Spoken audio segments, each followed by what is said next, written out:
সন্তানদেরকে। আল্লাহর কোরআনকে যদি জিজ্ঞেস করি, ও আল্লাহর কোরআন আপনি বলে দেন, যখন আমরা মানুষের বুঝ, চিন্তা, চেতনা, ধ্যান, ধারণা, কল্পনার জগৎ দিক থেকে যদি আমরা ধন চিন্তা করি, এই দিক থেকে কোনো নির্দেশনা আছে কিনা? আল্লাহর কোরআন বলবেন আছে। আমার আল্লাহ রাব্বুল আলামিন এই মানুষ সম্পর্কে বলেছেন, উলাইকা কাল আনআমি বাল হুম আদাল। আল্লাহ রাব্বুল আলামিন বলেন, যারা কান থাকতে শোনে না, চোখ থাকতে দেখে না, হৃদয় থাকতে অনুধাবন করে না, তারা চতুষ্পদ জানোয়ার। আল্লাহ শেষ করেন নাই, বরং আল্লাহ পাক বলছেন তার চাইতেও বড় অধম। দুটি আয়াত দ্বারা বোঝা যায় এই মানুষ শ্রেষ্ঠত্বের দিক থেকে সবার সেরা হতে পারে, আবার অধপতিতের দিক থেকে সর্বনিম্ন আসতে পারে। কোন জিনিসটার মাধ্যমে মানুষ আসতে পারে? আল্লাহ রাব্বুল আলামিন এই মানুষের মর্যাদা দান করলেন যারা তাদের কালকে সাফ করে, যাদের কালকে পরিশুদ্ধ করে, যারা কালবের ময়লাগুলিকে দূর করে দিয়ে আমার আল্লাহ রাব্বুল আলামিন মানব বানাবার জন্য 10টি জিনিসকে একত্রিত করেছেন। 5টি জিনিসকে আল্লাহ পাক নিয়ে এসেছেন আলমে আমর থেকে, আর 5টি নিয়ে এসেছেন আলমে খালক থেকে। কাল, রূহ, সের, খফি, আতফা, এই 5টাকে আল্লাহ পাক আলমে আমর থেকে নিয়ে নিলেন। আবার আল্লাহ রাব্বুল আলামিন আলমে খালক থেকে আব, আতস, খাত, বাত, সাথে নাফ, আগুন, পানি, মাটি, বাতাস, এর সংমিশ্রণে গঠন করলেন নাফকে। এই নাফসের যদি স্তর এমন হয়ে যায় যে মানুষ হিসেবে তার মর্যাদা বুঝে না, আল্লাহ তাআলা তাকে কান দিয়েছে, সে কান দিয়ে শব্দ শোনে না, হৃদয় দিয়েছে শব্দ বুঝে না। আল্লাহ পাক তাকে চোখ দিয়েছে, চক্ষু দিয়া শব্দটাকে উপলব্ধি করার জন্য দেখে না। এই হৃদয় আল্লাহ পাক তাকে দান করলেন, এই হৃদয় দিয়া শব্দকে অনুধাবন করে না। আমার আল্লাহ পাক বলছেন ওই মানুষটার মর্যাদা হলো সর্বনিম্ন স্তরে। আবার এই মানুষ যাবে ফেরেশতার চাইতে দামি, কিসের মাধ্যমে যাবে? আমার আল্লাহ রাব্বুল আলামিন তার দিক নির্দেশনা দিয়েছেন। আল্লাহ পাক বলছেন, قد أفلح من تزكى وذكر اسم ربه فصلى। আল্লাহ তাআলা বলেন, যে তার অন্তরকে শোধন করলো, সাফ করলো, কালকে পরিশোধন করলো, সে সফল হয়ে গেল। নামাজ আদায় করলো, আমার আল্লাহর জিকির করলো, সে সফল। তাহলে সফলতা অর্জন করার জন্য, ফেরেশতার চাইতে দামি হবার জন্য কালবের দরকার, এটার উন্নতির দরকার। আমরা একটু হাদিস শরীফের দিকে যাই। খাজা বাবা ফরিদপুর মির্জা কোথায় দিয়েছেন দেখেন। আল্লাহর হাবিবের হাদিস শরীফের দিকে যদি তাকাই, আল্লাহর হাবিব বলেছেন, ইন্নাল্লাহা জামিলুন ওয়া ইউহিব্বুল জামাল। আমার আল্লাহ সুন্দর, আমার আল্লাহ সৌন্দর্যকে পছন্দ করে। তাহলে আমাদের লক্ষণের বিষয় হলো আমার আল্লাহ পাক যেহেতু সুন্দরকে পছন্দ করে, আমাকে আল্লাহ রাব্বুল আলামিন মাথার চুল থেকে পায়ের নখ পর্যন্ত একটা বডি দিয়েছেন।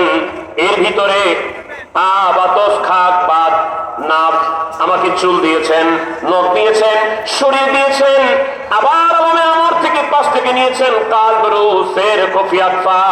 আমার আল্লাহকে জিজ্ঞেস করে, আয় রাব, আয় আমার আল্লাহ, আপনি সৌন্দর্যকে পছন্দ করেন, সুন্দরকে ভালোবাসেন, তো আপনি আমাদের কোনটা সুন্দর চান? আপনি কি আমার শরীর সুন্দর চান নাকি হাত সুন্দর চান? আপনি কোন দিকে নজর করবেন? আল্লাহ পাক বলেন, আমাকে না আমার রাসূলকে জিজ্ঞেস করো। আমার রাসূল সমাধান দিয়েছেন, ইন্নাল্লাহা লা ইয়ানজুরু ইলা সুওয়ারিকুম আও ইলা জাসাদিকুম। আমার আল্লাহ বান্দার সুরত দেখবেন না, বডি দেখবেন না, তাহলে কি দেখবেন? আমার নবী বলেছেন, ওয়ালাকিন ইয়ানজুরু ইলা কুলুবিকুম। আমার আল্লাহ দেখবেন তোমার অন্তর কেমন, কতটুকু সুন্দর করতে পেরেছো, কতটুকু শোধন করতে পেরেছো, কতটুকু সাজাতে পেরেছো। আমার আল্লাহ তাআলা ওই কাজ দেখবেন। এই আমার আল্লাহ পাক যেটা দেখবেন ওইটা আমরা সাজাবার চেষ্টা করলাম না। যেটার দিকে আমার আল্লাহ পাক তাকাবেনই না, আমার চুল, আমার সুরত, আমার চেহারা, যেই দিকে আমার আল্লাহ তাকাবেন না, আমার বোনেরা রে, আমার ভাইরা রে, ওইটাকে সুন্দর করবার জন্য কত বিউটি পার্লারে গেলাম, কত প্রসাধনী মাখলাম, কত বিউটিশিয়ানের কাছে গেলাম, যারা সুন্দর বানাতে পারে তাদের কাছে গেলাম, কত হাজার হাজার টাকা খরচ করলাম, কত লাখ লাখ টাকা খরচ করলাম, কত সময় ব্যয় করলাম, কিন্তু আমার আল্লাহ পাক যেটা দেখবেন আমার কাল্ব, আমার অন্তর, এটা সাজাবার জন্য আমি কয়দিন চেষ্টা করেছি, কার কাছে গিয়েছি, কোন বিউটি পার্লারে গিয়েছি, এটা আমাদের বিচার বিবেচনা করার দরকার আছে না নাই? বলবেন হামিদি ভাই, চেহারা সুন্দর করার জন্য বিউটি পার্লারে যেতে হয়, এটার ভিতরে বিউটিশিয়ান আছে যারা সুন্দর করে সাজায় দেয়। আমি কার থেকে সাজাতে চাই, যে কাল্ব আমার আল্লাহ পাক দেখবেন এটাকে সাজাতে চাই। যদি শিখতে চান, যদি জিজ্ঞেস করেন দুনিয়ার বিউটিশিয়ান আপনি কি এটা পারবেন কিনা, উনি বলবেন এটা সাজাবার দায়িত্ব আমার না, এটার জন্য কোনো বিউটি পার্লার ঢাকা শহরে খোলা হয় নাই। যদি জিজ্ঞেস করি যে সাজাবো কোথায়, তখন ডাক দিয়ে বলবেন হযরতে মুজাদ্দিদ আল ফিসানি রাদিয়াল্লাহু তাআলা আনহু, হযরতে খাজা ইনায়েতুল্লাহ রাহমাতুল্লাহ আলাইহি, খাজা বাবা ফরিদপুরি বলেন, বাবা তোমরা যদি তোমাদের অন্তর সাজাতে চাও, অন্তরকে সুন্দর করতে চাও, আমার আল্লাহ যেটা দেখবে ওইটা সাজাবার বিউটিশিয়ান হলো আমরা। এই কাজ সাজাবার বিউটিশিয়ান, এটাকে সুন্দর করার আল্লাহ পাক যেটাকে দেখবেন সেটার মধ্যে কাম, ক্রোধ, লোভ, মোহ, মদ, মাৎসর্য, হিংসা, ঘৃণা, রিয়া, কামনা, বাসনা দূর করে যে অন্তর আমার আল্লাহ পাক চান, যেটা আমার আল্লাহ পাক দেখবেন, যেখানে আমার আল্লাহ রাব্বুল আলামিনের আরশ, কুলুবুল মুমিনিনা আরশুল্লাহ, আমার আল্লাহ যেটা দেখবেন, যেখানে আমার আল্লাহ রাব্বুল আলামিনের নূরের প্রতিফলন হবে। খাজা বাবা ফরিদপুরি বলে, বাবা আমার কাছে আসো, আমি যে শিক্ষা দেই এইটা যদি তোমরা পালন করতে পারো তোমাদের কাল সাফ হয়ে যাবে। বলবেন বিউটি পার্লারের কাছে গিয়া সুন্দর করে বডি সাজাতে হয়, আমার অন্তর সাজাতে চাই, এটা সাজাবার জন্য খাজা বাবা ফরিদপুরি বলেন অন্তরকে সাজাবার জন্য একটা বিউটি পার্লার, আধ্যাত্মিক বিউটি পার্লার, আধ্যাত্মিক পরিচর্যার কেন্দ্র হলো বিশ্ব জাকের মঞ্জিল। বিশ্বনী খাজা বাবা ফরিদপুরি বলেন, বাবা নগদ বেহেশত কামাই করে নিতে পারেন যদি আপনারা আমার কথা মতো চলেন। বিশ্বাস হয়? হাত ধরে দেখতে চাই, বিশ্বাস হয়? হাত উঠে রাখেন।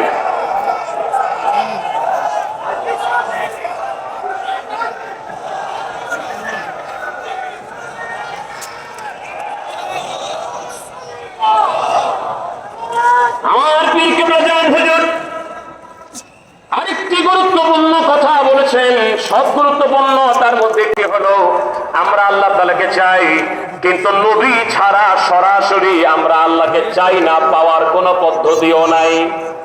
আছে? নবী ছাড়া আল্লাহকে পাওয়া যায়? লা ইলাহা ইল্লাল্লাহর কাছে যেতে গেলে, চাইতে গেলে মুহাম্মাদুর রাসূলুল্লাহর মাধ্যমে যেতে হয়। আত্মরশির পীর জমানার মুজাদ্দিদ খাজা বাবা ফরিদপুরি বলেন, বাবা আপনারা যদি আমার কথা মতো চলতে পারেন আমি আপনাদেরকে দয়াল নবীর সাথে পরিচয় করাইয়া দেব। অনেকের দিচ্ছেন না? একটা হুজুর কেবলা জানেন এই পারপাসে জীবনে মনে পড়ে যায়, আমার অনেক জাকের ভাইরা আমি গুনাহগারকে বলেছেন, হামিদি ভাই খাজা বাবা ফরিদপুরি কেবলা জান হুজুরকে মাঝে মাঝে রাত্রে বেলা ঘুমের ঘরে স্বপ্ন দেখি। আপনাদের দেখার ইচ্ছা আছে?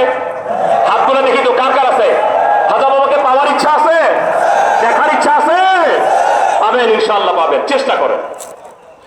আমার জাকির ভাইরা বলেছে হুজুর কেবলা জান কি স্বপ্ন যোগে পাই, স্বপ্ন যোগে দেখি, কদম বসি করি, কতই না মনের কথা বলি।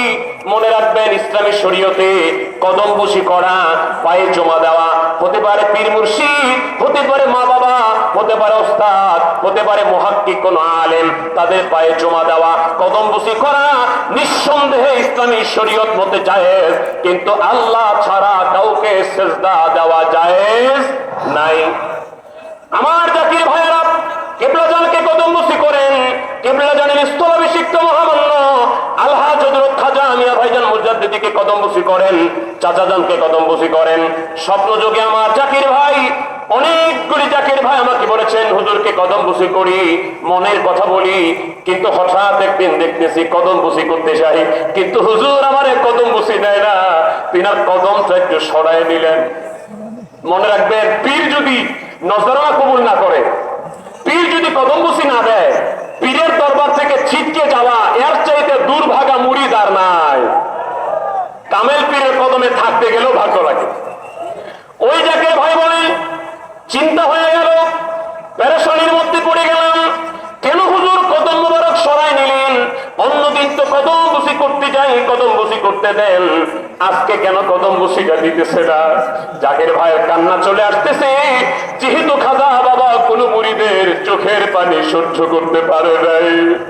আমার অনেক জাকির ভাইরা বলেছেন, আমার খাজা বাবা আমাকে যতটা ভালোবাসে, এতটা ভালোবাসার মনে হয় কাউকে বাসে না।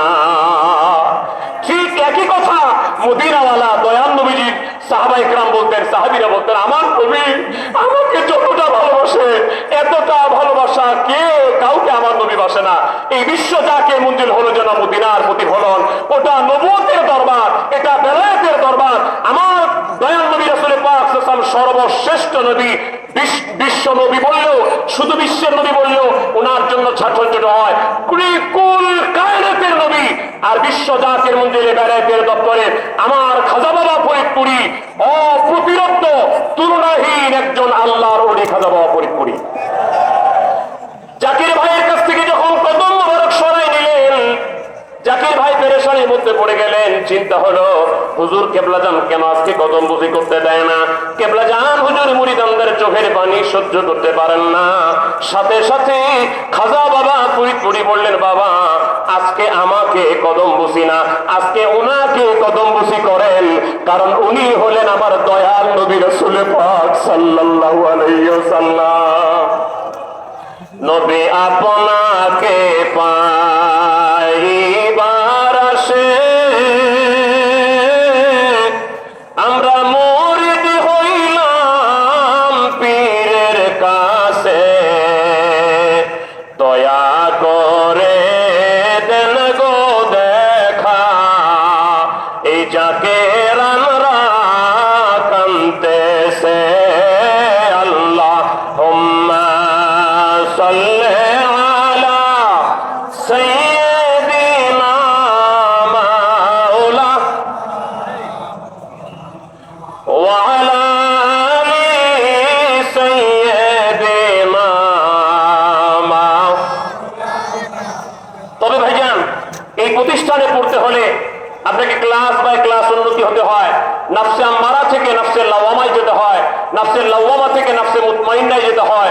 আল্লাহ তাআলা দয়া করে নাফসে মুলহিমা মুহাদ্দিসার ফুইজাত যদি দান করেন, এই মানুষটি দয়াল নবী রাসূল পাক সাল্লাল্লাহু আলাইহি ওয়াসাল্লামের সরাসরি ফুইজাত পায়। আমার আল্লাহ রাব্বুল আলামিন তাকে হাকিমুল উম্মত হিসেবে কবুল করেন। এরকম সর্বশ্রেষ্ঠ জামানার মুজাদ্দিদ হাকিমুল উম্মত আমার দয়াল পীর খাজা বাবা ফরিদপুরি। তিনি বলেন, বাবা যে নিয়ামত এনায়েতপুর থেকে নিয়ে এসেছি, একটা দাওয়াত পত্র আল্লাহর পক্ষ থেকে আপন পীরের মাধ্যমে নিয়ে এসেছি। এদেশে বহুত আলেম ওলামা ছিল যাদের কাছে হয়তো শরীয়ত আমি কিছুই না, কিন্তু বাবা আমার কাছে এমন একটা দাওয়াতনামা আছে, এটা অন্য কারো কাছে নাই। সে দাওয়াত হলো, তিনি দাওয়াত দিয়েছেন যে এই দুনিয়াতে থাকতে আল্লাহকে পাওয়া যায়, আল্লাহকে পাওয়ার দাওয়াত দিয়েছেন। তিনি বলতেন, বাবা দেখেন আল্লাহকে পাওয়া যায় কিনা। কোথায়? কেবলাদার মধ্যে বাবা লুতুফায় কালবে, কাল বামিস্তন 2 আঙ্গুল নিচে, রূহ ডানিস্তন 2 আঙ্গুল নিচে, শের কালবের 2 আঙ্গুল ভিতরে, খফি রুহের 2 আঙ্গুল ভিতরে, আকফা ঠিক এর মাঝখানে বরাবর যেগুলির নূর যেগুলি আছে, এগুলি খেয়াল করলে, ফয়জাত হাসিল করলে কালবের নূর সামনে চলে আসবে, একবারে হলুদ হয়ে যাবে, হরিদ্র বর্ণের হয়ে যাবে। আপনি দেখবেন নূরের ছবি, তখন দেখলে ছবি পাগল হবি। ওই ফয়জাত পাবেন মদিনাওয়ালার ফয়েজ, আল্লাহ রাব্বুল আলামিনের, আল্লাহ তাআলার মহব্বতের ফয়েজ, রহমতের ফয়েজ, যতগুলি ফয়জাত আছে এখানে পাবেন। এগুলি চর্চা করতে হয়, একদিনে তো বলে শেষ করা সম্ভব না। এগুলি দীর্ঘদিন ধরে পীরের কদমে এসে চর্চা করতে হয়। এজন্য 2টি জিনিস গুরুত্বপূর্ণ দরকার, একটা হচ্ছে ইবাদত আর একটা হচ্ছে মহব্বত। আর মোহব্বত পয়দা করার জন্য খেদমতের কোনো বিকল্প নাই। শুধু কি টাকা দিয়ে খেদমত না, এই দরবারে এসে শারীরিক খেদমত করবেন, মাটি কাটবেন, ঝাড়ু দিবেন, রান্না করবেন, একটা গাছের পাতা পড়ে আছে এটাকে পরিষ্কার করবেন। আপন পীরের কদমে এসে সকল সময়ে কায়িক খেদমত। মোহাম্মদ আল্লাহ খাদানিয়া ভেজান মুজাদ্দিদি এই কায়িক খেদমতের প্রতি অনেক গুরুত্ব দিয়েছেন। অর্থনৈতিক ভাবে প্রাণ উজাড় করে আমরা যেন খেদমত করি। আমরা কি আপন পীরের মাধ্যমে আল্লাহ রাসূলকে পেতে চাই? একটু হাত তুলে দেখান না। আমরা আপন পীরের মাধ্যমে আল্লাহ রাসূলকে পেতে চাই, তাহলে এর জন্য খেদমতের দরকার আছে না নাই? খেদমত করলে মহব্বত হয়, পাশাপাশি ইবাদতের দরকার আছে না নাই? ফরজ, ওয়াজিব, সুন্নত, নফল, ওজিফা কালামের সমন্বয়ে শরীয়ত, তরিকত, হাকিকাতের মারফতে বিশাল চর্চার প্ল্যাটফর্ম বিশ্ব জাকের মঞ্জিলে। এইখানে আসলে ইহকালও পাওয়া যায়, পরকালও পাওয়া যায়, আল্লাহকে পাওয়া যায়, রাসূলকে পাওয়া যায়। কিবলা জান বলেন, বাবা যিনি আল্লাহকে পাইলেন তিনার আর কিছু পাওয়ার বাকি থাকলো না। ওয়া আখির দাওয়ানা আলহামদুলিল্লাহি রাব্বিল আলামিন।